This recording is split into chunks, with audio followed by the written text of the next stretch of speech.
What up, guys? Hope you're all having a great day. Figured I'd go over a few things that have been beneficial for me, being a BRZ FRS 86 owner,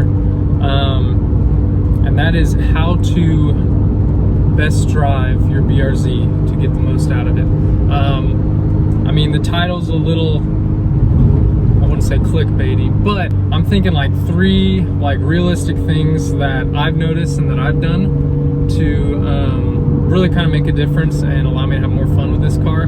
Obviously, it's a 4-cylinder, and you know, I came from a G35, so V6 wasn't like crazy power, but definitely could feel a difference with the torque and the power in general. So at first, it took me a little while to like get comfortable with this car and like feel like I could not have fun, like I was having fun already, but to feel like I could get what felt like power out of this car. And so biggest thing I would say is this right here. No, I'm kidding. Nothing against automatic drivers. I will say the stuff that I'm going to say can definitely benefit automatic drivers as well. It all comes down to how you're shifting. That's number one. How you're shifting in the car. So everyone knows that the BRZ 86 FRS has a nasty torque dip right around 3,500 to 4,500 maybe. I think that's kind of where it is. And so something that I kind of had to really get used to, and everyone does, is not driving within that area if you're wanting to find the most power. Obviously, you're not going to get any power below that, so we're talking above that 4,000, 4,500 range. It kind of sucks because daily driving is like right around there, like that's where you're going to be shifting, right around 3,000, 3,500. But I've really gotten comfortable and I've gotten used to driving and being intentional with my shifting to where I can feel like I have a lot more power than these cars actually have. When it comes down to it, if you're really wanting to find that power, anything over that 4,000 or 4,500, I usually, if I'm trying to, you know, feel some of that power, I am not shifting until I'm above that, staying higher in the RPMs. And of course, you don't want to be like doing that all the time in your car. Like, you don't want to be freaking pushing it that hard when you're just driving to work or whatever every day. But when I want to have a little fun and I'm kind of going and doing some like back road driving and stuff like that, I definitely keep it around 35 or 4,000 to push it a little bit, and then I kind of shift from there. That way the power is always at my fingertips or my foot tips. But anyways, yeah, so that's number one. You just got to know how to drive a car correctly, to be honest. But even with an automatic, it's like the same thing. You're shifting in kind of the manual mode. It's like you don't want to shift too early. You don't want to, you know, shift when it's in that torque dip. So that's number one. Number two, and these are all things that, these are all ways that you can kind of get the most out of your car without obviously like necessarily putting like good money into it.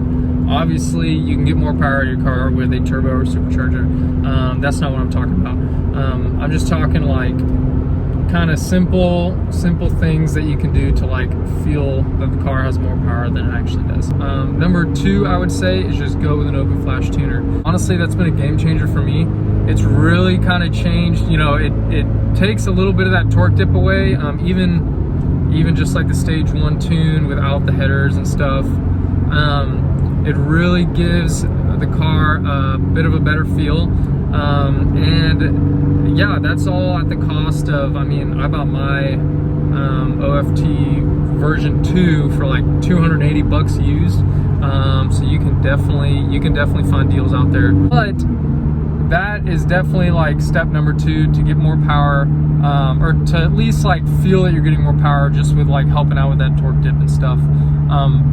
Partnered with, you know, maybe shifting a little more aggressively. And then from there, I would say the next biggest thing, and I was always like unsure about this, but I knew that it would be something fun to like test out and try, and that is E85. So that was like a huge, I felt like a huge difference there. Number 3 is E85. Right from the start, you just feel a huge difference.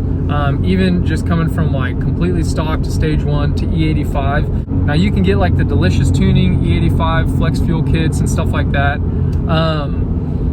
I honestly, you know, I already had the open flash tablet, and so I just kind of went through the process of putting the stage 2 E85 tune on there. It's a pretty simple process.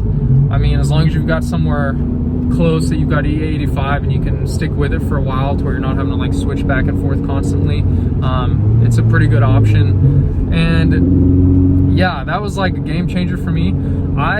I was using that. I like just switched off it just because we're getting close to winter. Don't want to be running that when it's too cold.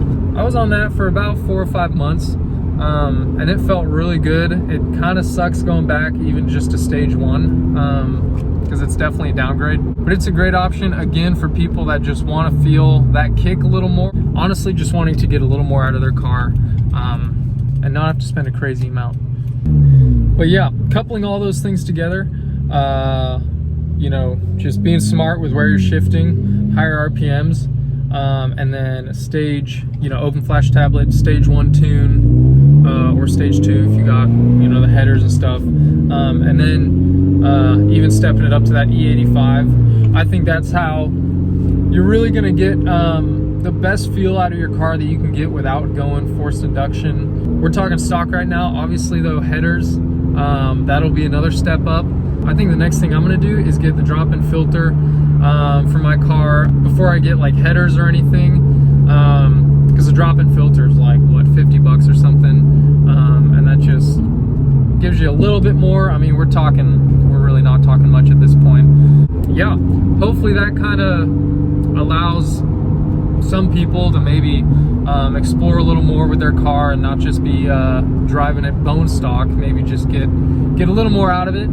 Obviously these cars aren't meant to just go crazy fast in a straight line. They're meant for those back roads.